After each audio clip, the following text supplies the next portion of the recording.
Welcome back, Nick Lenz's Comic Corner, Classic / Non-Classic. This is episode number 777 and Doubleshot number 671. I got two Marvel trades. First up, it is Fallen Sun, The Death of Captain America. Yep.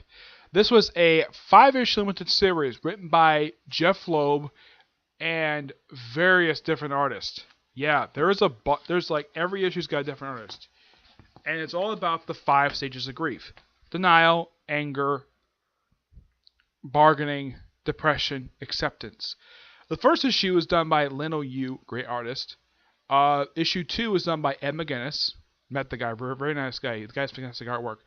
Issue 3 is done by John Romita Jr. 4 is done by Dave Finch. I had met this guy, really nice guy. Him and his wife, really nice. And John Cassidy does issue 5. Each issue is focused on a different character. The first issue is focused on Wolverine, where he breaks into Shield Helicarrier with some help from Doctor Strange, and there was like one other character he broke in with. Who did he break in it with? It was it was Bucky. Yeah, he actually was with Daredevil. Yeah, it was him and Daredevil broke into the Shield Helicarrier just to look at Cap's body, and of course beat up Crossbones, and of course Wolverine frequently asking Iron Man, what is being done about the death of Captain America? Like, is anybody properly investigating this? Never mentioned the whole series. Fallen Avengers is basically how the Avengers basically dealt with his loss. It's mostly focused on. It looks like various Avengers, even on the cover, it's Spider-Woman. Yeah, it's basically their reaction to his loss, and it seems like various different things are happening in this issue. It's like, you have one issue where the Mighty Avengers are beating up bad guys, and the New Avengers are in Doctor Strange's mansion playing poker game. Yep. And the poker table was consisted of the Thing, Luke Cage, Danny Rand, Iron Fist, Jessica Drew. This is later revealed to be a Skrull. Spider-Man in his black costume again, and Wolverine. Yep. They're there just play poker. Yep. And of course, Spider-Man gets tantrum over Sydney and Capsy.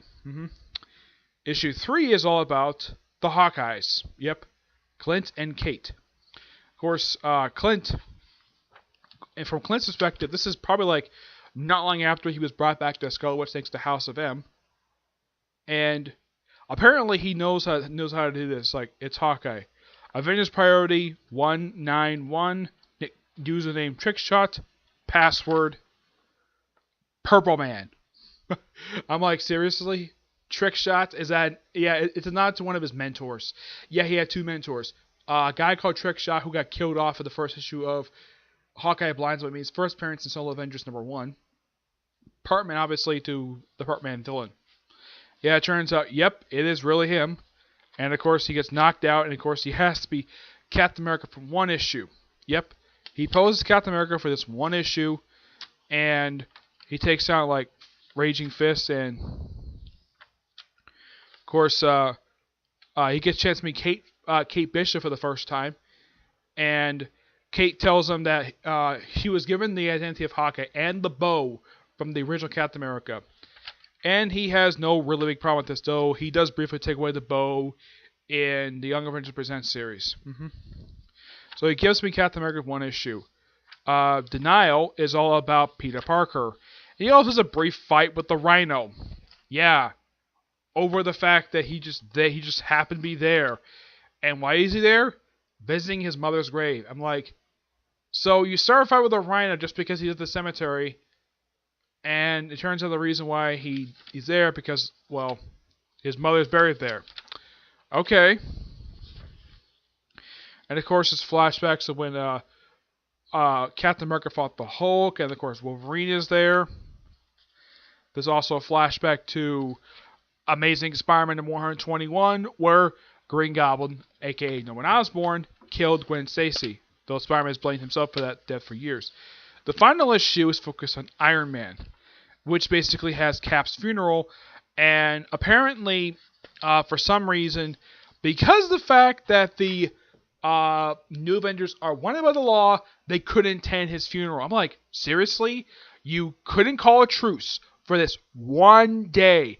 Heck, even a lot of the Avengers pointed out, though, that it probably wouldn't have worked anyways, but at least they watch on TV. I gotta say, this was actually pretty good. There were some bad ideas that the series had, but it's great the fact we focus on these various characters: Wolverine, Spider-Man, Hawkeye. Even though it's about Captain America, basically it's about Hawkeye, and Hawkeye reuniting with Iron Man. This actually kind of ties into after this particular appearance. He later shows up in New Avengers, becomes a regular character in that series for the next 3 years. Yep. This is going to get this one a 9.5 out of 10. It's a really good story. I like it. There were some bad things they with it, but it's fine. Next up, it is Spider-Man versus Black Cat. Collecting Amazing Spider-Man 194, 185, 204, 205, and 226 to 27. Now, these particular set of issues are written by 3 different writers. Excuse me. The first 2 issues are done by Bob Wolfman. Then Michelin does the next 2 issues, and the final 2 issues done by Roger Stern. These are the artists for the issues: Keith Pallard, Pablo Marcos, and Jeremy Jr. Now, this is the only volume I know of for this particular series. I have tried looking as far as I know, has never released volume 2 of this particular thing. Yeah, I don't know why. Yeah, it's particularly very weird. It's just early appearances of the first few times Spider-Man fought the Black Cat. And Black Cat's typically been depicted as Marvel's version of Catwoman. But the thing with this particular character is, unlike Catwoman, who's had a few ongoing series, Felicia Hardy has had 2 miniseries. And that's it. She's had 3 miniseries. Well, actually, yeah, it's actually 2. 2 miniseries. She's been featured as a regular character in Heroes for Hire. And she's also featured in Defenders series. And that's really it. Mostly she's just been a supporting character and a love interest for Spider-Man for years. And a lot of her traits, Marv Wolfman, actually Denny O'Neil will incorporate into Catwoman when he moved over to DC at that point. Yeah.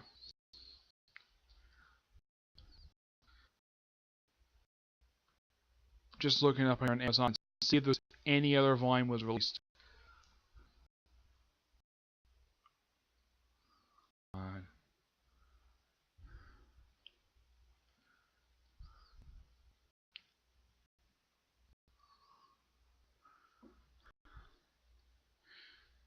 Yeah, it's particularly very weird.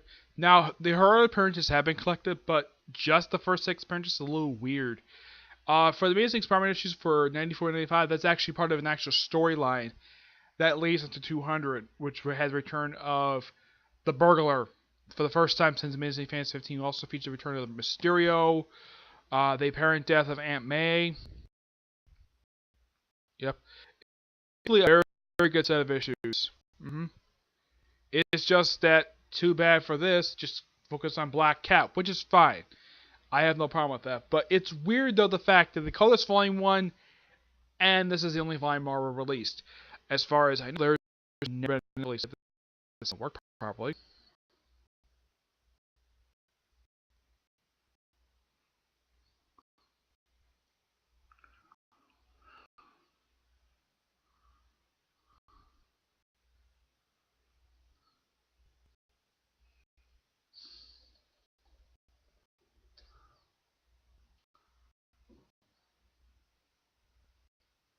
And this trade was only released like roughly, I think it was like about 13 years ago. It's in fair condition for its trade.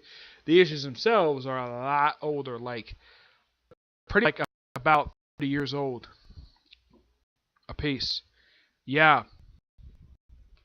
And I just looked it up. Apparently, there is no volume 2 for this. I'm like, seriously? No volume 2? Yeah. It's kind of weird. But these are good stories, basically having detailed stuff basically that would be, well, be particularly interesting to character. Felicia Hardy herself will be around for a long period of time. There was a brief period of time when Dan Slott stupidly turned to a crime boss for a few years. The only reason why that he did that because Catwoman was a crime boss at DC. The only difference is Marvel ran this story for about 5 years. In the case of DC, they ran the whole thing of Catwoman crime boss for roughly 1 year. Yeah. Though in the case of that one, that was more gradual. This one basically was forced. Yep. But these are a good set of issues. I'm gonna get this one at 10 out of 10. It's really good. Really good classic issues. Wolfman himself is still writing comics right now. He's currently doing the Raven Daughter of Darkness miniseries, which is really good. It's a little over halfway through right now. Roger Stern, haven't seen anything recently. Same thing with Damian Cellini. Keith Pablo Marcos. I think I did see Pablo Marcos pop up in a couple of books like in the last few years, but not really much. Reed Jr. Yes, he still does books. Though I think his most recent book I could think if he did was he did an arc for Suicide Squad. And that's it. Yeah.